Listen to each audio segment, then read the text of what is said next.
Iran মধ্যপ্রাচ্য থেকে কিংবা হরমুজ প্রণালী থেকে এবার আউট করে দিল আমেরিকাকে। অসাধারণ এক চালে আমেরিকাকে পুরো ব্যর্থ করে দিল ইরান। পাশাপাশি হুতিরা এবার জোরে সোরে আবারও সৌদি তেলের ট্যাঙ্কারে হামলা করেছে। বেশ কিছু খবর আজকের আলোচনায় রাখবো। প্রথমে আমি মধ্যপ্রাচ্যের খবরগুলো দিয়ে চলে যাব আপনাদের কাছে, অর্থাৎ বাংলাদেশের খবর প্রসঙ্গে। তো মধ্যপ্রাচ্যের প্রথম যে খবরটি দিতে চাচ্ছি, ইতিমধ্যে দুটো দেশের মধ্যে আলোচনা চলছে।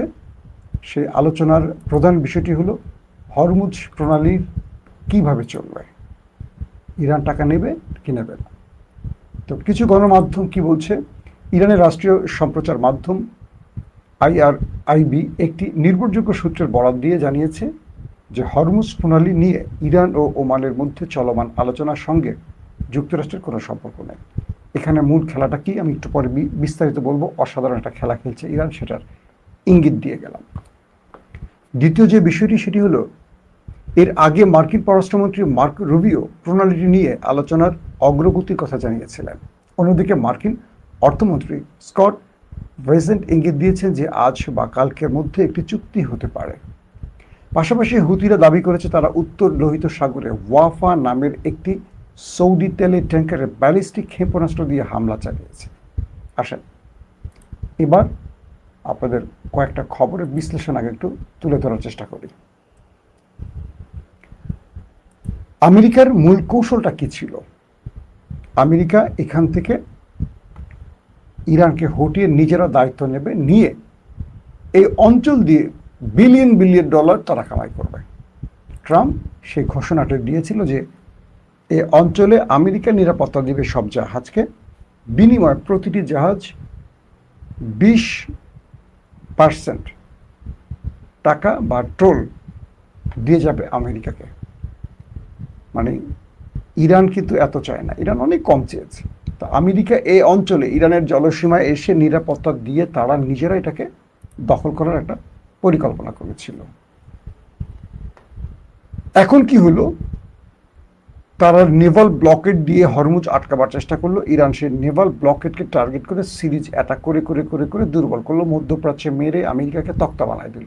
ওকে, আমেরিকার 80% প্যাট্রিয়ট মিসাইল শেষ হয়ে গেছে, থার্ড মিসাইল শেষ হয়ে গেছে, যে কারণে তারা মার খেয়ে কাতার এবং পাকিস্তানের মধ্যস্থতা যুদ্ধবিরতির প্রস্তাব আবার দিয়েছে, কারণ তাদের অস্ত্র ফুরিয়ে আসছে।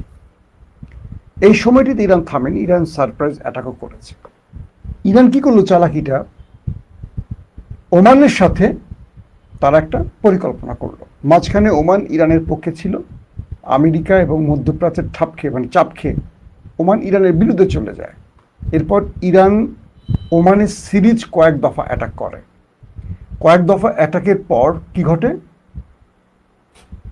আবারও তো কয়েক দফা অ্যাটাকের পর ওমান সোজা হয়ে যায় ভয়ে। কারণ ওমান বুঝতে পারে যে আমেরিকার পক্ষে থাকলে ইরান তাদেরকে ছাড়বে না।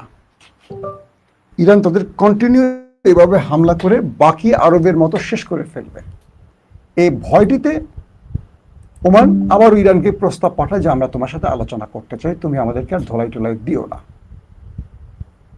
ইরান কি করে, ওমানের কথা রাখে, ঠিক আছে তোমাকে আর ধোলাই দেব না, কুয়েত কাতার জর্দানের মতো তোমাকে আর মারবো না। কারণ যেহেতু ইরানের মিত্র বন্ধু ওমান, মাইরা মানে মাঝে মাঝে বড় ভাইরা ছোট ভাইদের মাইরা সঠিক রাস্তা চিনায়, এরকম।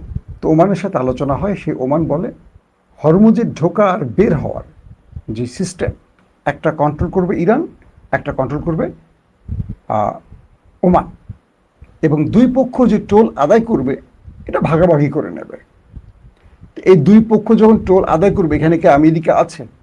যখন আমেরিকা হরমুজ নিয়ে পোদ্দারি করতে আসছে, মাস্তানি করতে আসছে, বেশি ভাব দেখাইতে আসছে, ইরান ওমানকে ভাজে এনে এমন একটা চুক্তি করে ফেললো যে চুক্তির ফলে হরমুজে বা ওমান সাগরে আমেরিকার আর কোনো খানা নাই, আউট হয়ে গেছে পুরা। সেই চুক্তিটি ওমান এবং ইরানের মধ্যে হয়ে গেল। এটা কালকের এবং আজকের ব্রেকিং খবর। কালকে আমি খবরটা দিয়েছিলাম, আজকে আরেকটু আপডেট হলো। এখন ইরান বলছে আমেরিকাকে, তুমি কি, তুমি এই অঞ্চলে আমার সাথে আলোচনা করবা, কথা বলবা, চুক্তি করবা, তুমি কে? তুমি কি আমার স্টেক হোল্ডার? তুমি কি আমার প্রতিবেশী? তুমি কি আমার সাগরের অর্ধেক মালিক? না, তুমি 10,000 মাইল দূরে, ভাগো। তোমার এখানে কি কাজ? কোনো কাজ নাই, তুমি তো আসলে মাস্তানি করতে। তুমি যদি মাস্তানো, আমি মাস্তানের আব্বা। তো তুমি দেখছো না মধ্যপ্রাচ্যে তোমাকে মাইর আমি সোজা করছি, তুমি তো আমার দেশকে এটা করবা সেটা করবা বহুত হুমকি দিচ্ছ, আবার তুমি পা ধরে সিজফায়ার করছো। ওকে, এখন হরমুজ ওমান সাগরের যেই জাহাজ আসা যাওয়া নিয়ে সমস্যা তৈরি হয়েছে, আমরা সমাধান করে ফেলছি নিজেরা। আমি আর ওমান সিদ্ধান্ত নিয়ে নিয়েছি, যাওয়া এবং আসা আমার মধ্য দিয়ে, ওমানের মধ্য দিয়ে। আমরা পুরো দুটো দেশ এই প্রণালীটির ব্যবহারের যে পরিধি, সিস্টেম, নিয়ম কানুন পৃথিবীকে জানিয়ে দিয়েছে। এখন প্রথম 60 দিন আমরা কোনো পরিষেবা নেব না। এটার নিরাপত্তা সহ যে কাজগুলো এখন ওমান আর ইরান করবে, এটার জন্য খরচ যাবে, সেই পরিষেবাটা আমরা এখন 60 দিন নেব না। 60 দিন পর থেকে এই অঞ্চলে পরিষেবা গ্রহণ করা শুরু হবে, এবং যেই পরিষেবাটা আসবে এটা ইরান এবং ওমান নেবে। তুমি আমেরিকা চলে যাও। এখন আমেরিকা কি করবে? আমেরিকা একটা পুরো মাইন্ডকা চিপায় পড়ে গেছে, কারণ ওমান এবং ইরানের এই খেলায় আমেরিকার আর কোনো খানা নেই। বিষয়টা বোঝেননি? বিএনপি, জামাত, তারা চুক্তি করে নিল, সরকারি দল, বিরোধী দল, যে এখন থেকে রাষ্ট্র পরিচালনায় আমরা এইভাবেই কাজগুলো করব। আওয়ামী লীগের আর খানা আছে? এই মুহূর্তে নাই। তো আমেরিকা আওয়ামী লীগ হয়ে ঢুকছিল, এখন যদি বিএনপি জামাত আন্ডারস্ট্যান্ডিং করে নেয়, ধরেন তারা করেই রাখছে মোটামুটি, আওয়ামী লীগের কোনো অবস্থা আছে, কোনো কথা আছে? আওয়ামী লীগ রাজনীতিতে কোনো বিষয়, ফ্যাক্টর এখন কিচ্ছু না। তো ইরান এমন একটি চাল দিল, ওমানকে নিয়ে আমেরিকা আউট হয়ে গেল, এই অঞ্চলে তাদের আর কোনো খানা থাকলো না।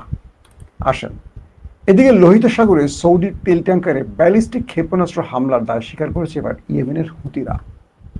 তারা জানিয়েছে ইয়ানবুর কাছে সৌদি ট্যাঙ্কার ওয়াফা আক্রান্ত হয়েছে, যার ফলে 22 জুলাই থেকে লক্ষ্যবস্তু হওয়া ট্যাঙ্কারের সংখ্যা বেড়ে 8 দাঁড়িয়েছে। অর্থাৎ সৌদির 8টি ট্যাঙ্কারে হুতিরা সফল অ্যাটাক চালিয়েছে। ইয়েমেনের হুতি গোষ্ঠী আজ দাবি করেছে তারা ইয়ানবু উপকূলের কাছে উত্তর লোহিত সাগরে সৌদি তেল ট্যাঙ্কার ওয়াফাকে একাধিক ব্যালিস্টিক ক্ষেপণাস্ত্র দিয়ে হামলা চালিয়েছে। গোষ্ঠীটির সামরিক মুখপাত্র ইয়াহিয়া সারি এক্সে দিয়ে এক বিবৃতিতে বলেছেন যে ক্ষেপণাস্ত্রগুলো ট্যাঙ্কারটিতে সঠিকভাবে আঘাত হেনেছে।